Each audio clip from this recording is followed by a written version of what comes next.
Ya, halo semuanya. Kita ketemu kembali pada pelajaran fisika. Kita akan melanjutkan materi kita.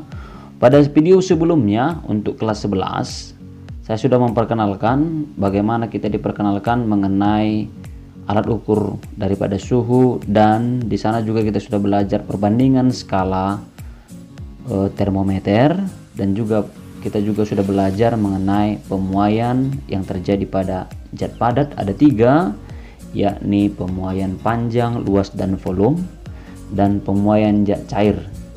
Baik, pada video kali ini kita akan belajar mengenai kalor. Istilah kalor dikenal juga dengan istilah panas. Jadi panas itu termasuk, atau kalor itu adalah panas ya. Jadi pengertian kalor itu sendiri adalah suatu bentuk energi yang berpindah dari benda yang bersuhu tinggi ke benda yang bersuhu rendah. Jadi ada energi yang berpindah dari tempat yang suhunya lebih tinggi ke suhunya lebih rendah. Jadi sebuah benda yang menerima panas itu suhunya akan naik. Misalkan kalau kita ini masak air kita, ini tadi suhunya adalah 20 derajat Celcius airnya, maka ketika dia menerima panas dari api ini menjadi 30 derajat Celcius. Itu katanya, kapan dia suhunya naik? Ketika dia menerima panas. Dari mana dia mendapatkan kalor atau panas? Dia dapatkan dari sumber panas itu. Ada peluang kemungkinan nanti wujudnya akan berubah. Kalau misalkan air dipanaskan berbentuk cair, ketika mencapai suhu 100 derajat Celcius, dia akan berubah wujud menjadi wujud gas. Itu benar ya? Oke. Benda yang akan melepas kalor. Siapa benda yang melepas panas? Itu adalah ketika suhunya turun. Kalau misalkan sebuah benda kita masukkan itu ke dalam lemari es atau kulkas, suhu awalnya misalkan 20 derajat Celcius, beberapa hari kemudian minus 5 derajat Celcius, berarti suhunya berkurang. Berarti ketika suhunya berkurang berarti dia melepas panas. Siapa yang melepas panas? Benda yang kita masukkan ke dalam lemari es itu maksudnya ya. Besar kalor yang diserap atau dilepas suatu benda itu berbanding lurus dengan, jadi faktor-faktor yang mempengaruhi kalornya adalah massa, kalor jenis. Kalor jenis ini dilotasikan dengan C kecil ya. Nanti kita akan perhatikan ini baik-baik, karena nanti kita akan menemukan C satu lagi di sana dikenal dengan nama kapasitas kalor. Lalu yang berikut perubahan suhu atau delta T. Lalu yang berikut besar kalor. Jadi untuk menentukan besarnya kalor atau Q itu, jadi kalor itu ditasikan dengan Q ya, lambangnya Q, MC delta T. Kalau di dalam bimbingan, kalau di les bimbingan dibilang macet katanya, MC delta T. Baik, M itu massa kilogram, C itu adalah kalor jenis, satuannya nanti joule per derajat Celcius kilogram. Lalu delta T perubahan suhu. Perubahan suhu nanti ada 2, boleh naik, boleh turun. Kalau dia naik suhunya, berarti dia nanti dikenal dengan nama menerima panas, menyerap panas. Kalau dia turun, pada saat kapan itu delta T nya negatif, maka pada saat itu dia melepas panas, atau ketika suhunya turun. Jadi kalau nanti kita lihat nanti dia seperti ini, 0 ke 10 baru 10 ke 0, ini awal ini akhir, berarti T2 dikurang T1 kan 10 kurang 0. Tapi kalau misalkan T2 dikurang T1 yang ini 0 kurang 10 itu kan jadi minus. Jadi pada saat kapan dia melepas panas? Ketika Q nya itu negatif. Pada saat kapan dia menerima panas? Ketika Q bernotasi positif, menerima panas. Oke, suhunya naik, ini suhunya turun. Baik, nanti kita akan lihat bagaimana pemahamannya di contoh ya. Lalu yang berikut, di sana ada hubungan antara satuan kalor. Nanti kita akan temukan 2 satuan kalor. Yang pertama itu namanya kalori, dan yang kedua dalam satuan joule. Nanti untuk memahaminya kita lebih gampang kalau nanti dia bersatuan. Nanti di sini ada yang perlu kita paham ya. Kalau joule dia, maka satuan massa itu pasti nanti dalam satuan kilogram. Kalau joule. Lalu Kalau dia kalori, massa itu akan dituliskan dalam satuan. Kalau kalori nanti dia akan dituliskan dalam satuan gram. Ya, kalau joule kalau joule dia akan bersatuan kilogram massanya, sedangkan kalau kalori dia massanya akan dalam satuan gram. Ketika nanti satuan joule ini dipakai untuk satuan daripada energinya atau kalornya, maka nanti nilai kapasitas kalornya pun berganti, akan menjadi joule per, nah ini dia, joule derajat Celcius kilogram.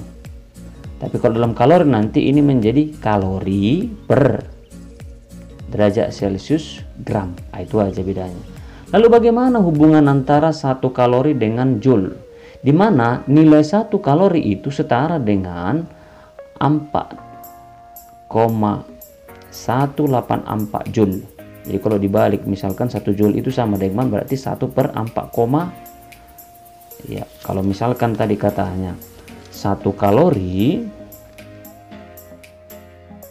itu sama dengan 4,184, maka ini joule ya, 1 joule itu sama dengan 1 per ini 4,184, diperoleh nanti hasilnya ini 0,24 dalam satuan kalori. Baik, itu dia definisi satu kalori. Itu apa sebenarnya definisi satu kalori? Satu kalori itu punya pemahaman banyaknya kalori yang diperlukan untuk menaikkan 1 derajat air murni yang massanya 1 gram. Itulah definisi 1 kalori. Kita akan hubungkan nanti dalam satuan gram. Selain daripada itu, kita nanti akan diperkenalkan dengan kapasitas kalor. Di sini ada lambang C lagi ya. C yang di sini bukanlah untuk kalor jenis. Kalau kalor jenis tadi C-nya C kecil, di sini adalah C besar. Apa itu kapasitas kalor? Kapasitas kalor adalah banyaknya kalor yang dibutuhkan untuk menaikkan suhu benda sebesar 1 Kelvin atau 1 derajat Celcius. Di mana besar kapasitas kalor itu dapat dicari dari kalor per delta T. Jika C sama dengan Q per delta T, maka Q sama dengan C delta T. Tadi kita diperkenalkan ya bahwa nilai Q atau kalor itu setara dengan MC delta T. Tadi kan? Oke. Di sini Q C delta T. Berarti sama-sama rumus Q delta T. Berarti C itu sama dengan M dikali C. Atau kapasitas kalor itu didapat juga dari massa dikalikan dengan kalor jenis. Itulah maka saya tuliskan di sini seperti ini, di mana kapasitas kalor sama dengan massa dikali dengan kalor jenis. Baik, untuk contohnya di sana kita akan lihat contoh ada kalor jenis S, berarti CS lah itu C kecilnya ya, 0,5 kalori per gram derajat Celcius. Berarti di sini satuannya itu dalam satuan kalori. Maka untuk menaikkan suhu 800 gram S minus 12 menjadi 0 derajat dibutuhkan kalor sebanyak. Baik, dari yang diketahui di soal tadi ada nilai kalor jenis. M-nya, massanya 800 gram, nggak usah kita rubah lagi ke kilogram karena ini dalam satuan kalori.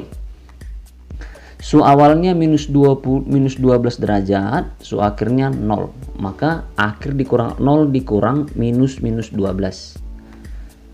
0 dikurang minus 12 itu jadi ini positif ya, berarti 0 tambah 12 sama dengan 12 derajat Celcius. Suhunya naik ya, suhunya naik berarti dia membutuhkan sama dengan menyerap, sama dengan menerima kalor. Baik, oke, kalau sudah dapat dia tinggal kita masukkan ke notasi rumus kan begitu, bahwa yang ditanyakan adalah Q sama dengan MC delta T, M nya 800, C nya 0,5, T nya adalah delta T nya 12 dalam satuannya semua ya. 800 dikali dengan 0,5 itu sama dengan dibagi 2, berarti 400 dikali 12, 4 kali 12 48, ratusnya tambah nolnya 2 ya, maka kita peroleh 4800 kalori. Baik, yang berikut kapasitas kalor atau C. Untuk kapasitas kalor atau C itu sama dengan M dikalikan dengan C kecil. Sebenarnya tidak dipertanyakan di soal itu, tapi kita tambah ya. Kalau seandainya ditanyakan kapasitas kalornya C besarnya, berarti massa kali kalor jenis. Berapa tadi massa? 800. Berapa tadi kalor jenisnya? 0,5. Berarti 400 kalori per derajat Celcius. Baik, kita akan lihat lagi mengenai asas Black. Jadi sebenarnya ini pertama kali dikemukakan oleh seorang ahli yang bernama Joseph A. Black. Apa yang dia lihat? Bahwa dalam energi kalor terjadi juga namanya hukum kekekalan. Jadi kalau kita mencampur, misalkan ada dua buah cairan, ketika kita misalkan ambil ini diisi penuh, isinya 20 ml, ini juga 20 ml, ini misalkan 30 derajat Celcius, ini misalkan 70 derajat Celcius. Misalkan bisa kita minum itu suhu 30 derajat Celcius, misalkan kita minum air suhu 70 terlalu panas. Maka ketika kita misalkan campurkan kedua ini, maka suhunya menjadi berapa? Artinya suhu campurannya itu akan menjadi setengahnya ini kan. Berarti 30 ditambah 70 sama dengan ini per 2, 100 per 2, 50 derajat Celcius lah suhu campurannya. Itu berlaku kalau sama-sama air yang kita campur dan sama massanya, sama volumenya. Kalau misalkan lebih banyak ini kan nggak mungkin lagi 50 derajat Celcius, artinya akan di atas 50. Kalau misalkan lebih banyak nilai yang ini, tidak mungkin nanti kalau lebih banyak misalkan ini, tidak mungkin nanti lagi kita peroleh suhunya 50, maka akan lebih kecil dari 50. Bayangkanlah misalkan air dingin yang banyak ditambah dengan air panas, kan makin suhunya makin rendah. Itu dia prosesnya. Konsep inilah sebenarnya yang ditunjukkan oleh asas Black atau hukum kekekalan energi kalor. Bunyinya seperti ini. Pada pencampuran dua zat, banyak kalor yang dilepas. Siapa yang melepas panas? Dalam kasus ini yang suhunya tinggi, itu akan sama banyaknya diterima oleh zat yang bersuhu rendah. Berarti ada perpindahan panas, ada transfer panas. Dari mana? Dari suhu yang tinggi ke suhu yang rendah. Berapa yang dilepasnya ini akan sama menjadi itulah yang diterima untuk ini. Oke, sampai mereka dalam keadaan setimbang suhunya. Atau kita kenal juga nanti namanya suhu campuran, saya buat di sini konsepnya. Baik, secara matematis jelas bahwa yang dilepas sama dengan yang diterima. Di sini berlaku teman-teman, ini yang jadi masalahnya sering kita abaikanlah dulu misalkan lingkungan, pengaruh lingkungan. Sebenarnya ketika kita memindahkan ke bejana ini kan panas itu akan berkurang. Kita abaikanlah dulu misalkan bejananya ini kan tempatnya juga akan menerima panas. Ini ketika nanti berlaku kalau misalkan tempat ini kita abaikanlah tidak menerima panas. Lalu kita abaikan juga lingkungan yang menyerap panas dari kedua benda yang mau kita campur ini atau cara yang kita campur ini. Baik, yang perlu kita lihat nanti akan lihat jelas ada yang melepas. Siapa yang melepas? Suhunya tinggi ya. Akan ada yang menerima ya, yang suhunya rendah. Tadi kan Q sama dengan MC delta T. Berarti Q terima sama dengan kalor yang tinggi sama dengan kalor yang rendah. Jadi kalor yang dilepas oleh suhu tinggi akan sama dengan kalor yang diterima oleh suhu rendah, kan gitu. Maka MT CT ini tinggi ya, massa yang tinggi, kapasitas kalor jenis yang tinggi, perubahan suhu yang tinggi sama dengan massa yang rendah, kalor jenis yang rendah ini ya, kalor jenis yang rendah dikalikan dengan perubahan suhu yang rendah. Maka TT dikurang TC itu artinya perubahan suhu yang dialami yang tinggi itu adalah suhu tinggi dikurangi suhu campuran. Sedangkan yang untuk yang ini delta R ini ya, ini kemari.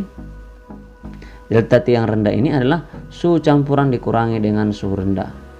Maka bisa kita tuliskan nanti oke, MT CT ini kita ganti TT tinggi dikurang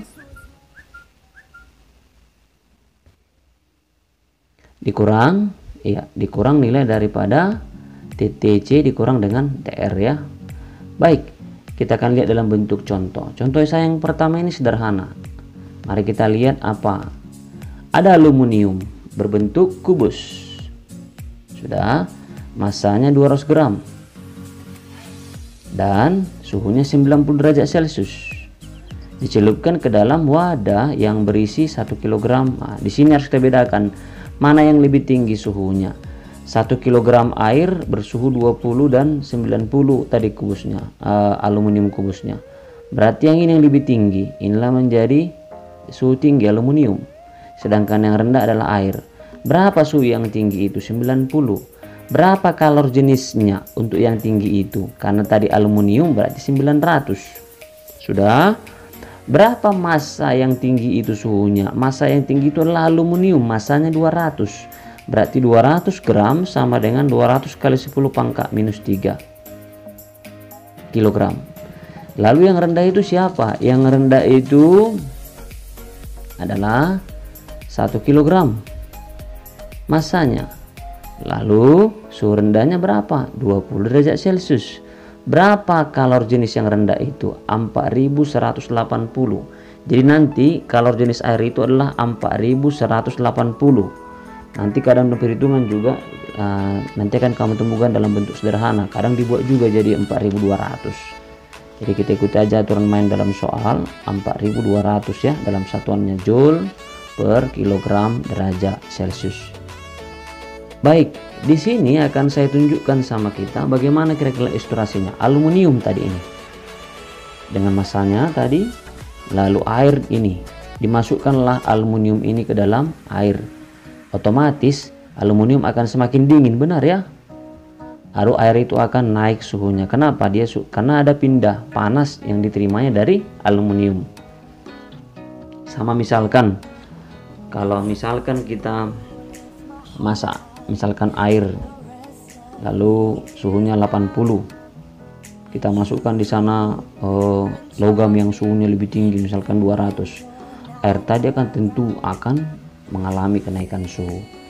Baik, dengan konsep yang tadi, dengan pemahaman yang tadi bahwa M tinggi, C tinggi ya, pengantar tadi sudah, T tinggi dikurang TC, M rendah, suhu rendah, C rendah, buka kurung, campuran dikurang T rendah. Nah, oke, ini massa yang tinggi di soal tadi sudah kita tunjukkan ya. Di sini kita tinggal pindahkan saja kemari. Oke, langsung aja ya. 990 kurang TC 1 dikali 4180 buka kurung TC dikurang 20. Oke, kita kalikan ini. Apa yang saya kalikan? Ini kemari coret ya. 2 dikali 90 berarti 180 kali 90 ini 1000. Ini bukan 1000 ya, tapi 16.200. 16.200. Oke, dari mana 180? 180 tadi kan dikali TC. Oke, ini kali 4180 dikali TC, 4080 kali 20 83.600. Oke, yang marganya TC saya pindahkan ke kanan jadi positif, sedangkan yang ini 83.000 negatif saya pindahkan ke kiri. Penjumlahan dapatlah 99.800, sedangkan ini adalah 4.380 TC. Maka TC sama dengan 99.800 dibagi dengan 4.360. Dapatlah 22,88 derajat Celcius. Itulah suhu campurannya. Bahwa suhu campuran itu adalah lebih tinggi daripada suhu rendah dan lebih rendah daripada suhu tingginya. Oke, maka jadi nanti air ini campuran ini beberapa saat kemudian keseimbangan mereka itu adalah pada titik 22 derajat Celcius. Airnya semakin naik suhunya, sedangkan aluminium suhunya akan turun. Begitu dia ya. Next, Untuk contoh yang kedua, yang contoh ketiga untuk materi ini, di sini lebih kompleks lagi ya. Untuk kita lihat ada logam, sudah ada logam, lalu logam itu suhunya 500 derajat Celcius. Kemudian logam itu dimasukkan ke dalam air. Ini airnya itu di suhunya 15 derajat Celcius. Lalu air ini berada dalam kalorimeter, ada bejana tempat mengukur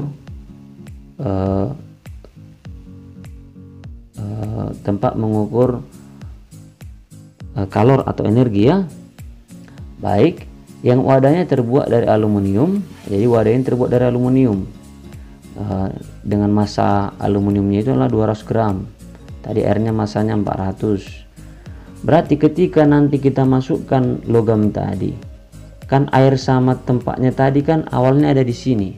Nah, begini konsepnya ya. Inilah kondisi awal. Ini bejananya dihitung terbuat dari aluminium. Lalu dalam ini ada air. Sebelumnya suhu mereka ini adalah 15 derajat Celcius. Masuklah sebuah logam yang 500 derajat Celcius. Berpengaruh nggak terhadap suhu orang ini semua? Terpengaruh nggak terhadap air bersama kalorimeter atau bejana ini? Jelas berpengaruh. Maka suhu mereka ini akan naik, sedangkan suhunya ini akan turun. Begitu kan? Maka suhu berapakah suhu campuran mereka itu atau suhu keseimbangannya langsung dikasih tahu. 28 derajat Celcius. Apa yang dipertanyakan? Hitunglah kalor jenis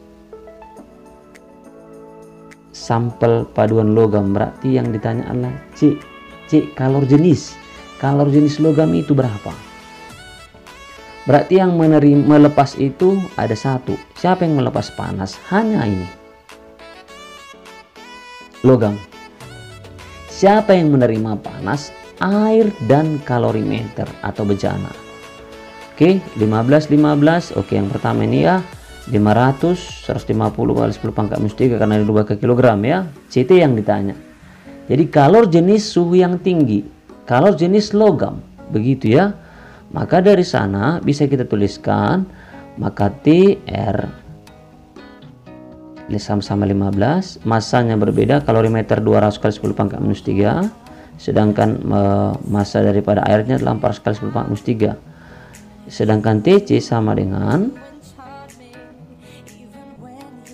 campurannya tadi itu adalah keseimbangannya 28. Berarti di sini yang melepas itu ada satu. Nanti jadi seperti ini.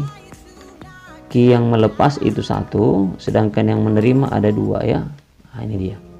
Inilah yang melepas dan ini yang menerima.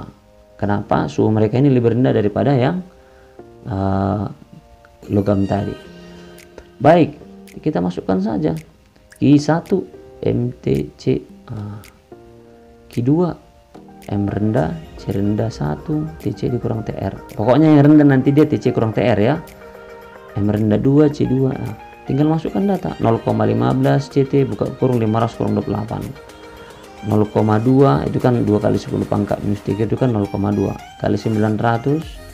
Oke, 28 dikurang 15, 0,4 dikali 4180 buka kurung 28 kurang 15. Oke, kalau kita kalikan ini ke dalam, ini hasilnya nanti kan 432. Sudah 422 ya, 422 dikali ini dapatlah 70,8 karena CT. Oke, dikalikan ini, kalikan dapatlah 22.340. 0,4 kali 4.180, 28 kurang 15 itu 12 ya, 17. 28 dikurang 15 13 ya, 13 dapatlah 21.736. Tambahkan lain dapatlah, lalu dibagikanlah dengan 70,80. CT nya lah 340. Ini adalah koma-komanya ya. Saya genapkan saja menjadi 340 Joule per kilogram derajat Celcius. Maka dapatlah kalor jenis logam itu 340 Joule per kilogram derajat Celcius. Ini kalau melibatkan tempatnya itu juga dihitung, anggapan dia menyerap panas. Baik, itu saja dulu untuk pembelajaran kita pada video kali ini. Semoga kita dalam keadaan sehat. Kita akan ketemu kembali pada video berikutnya untuk materi kalor untuk perubahan wujud dan perpindahan panas. Sampai jumpa.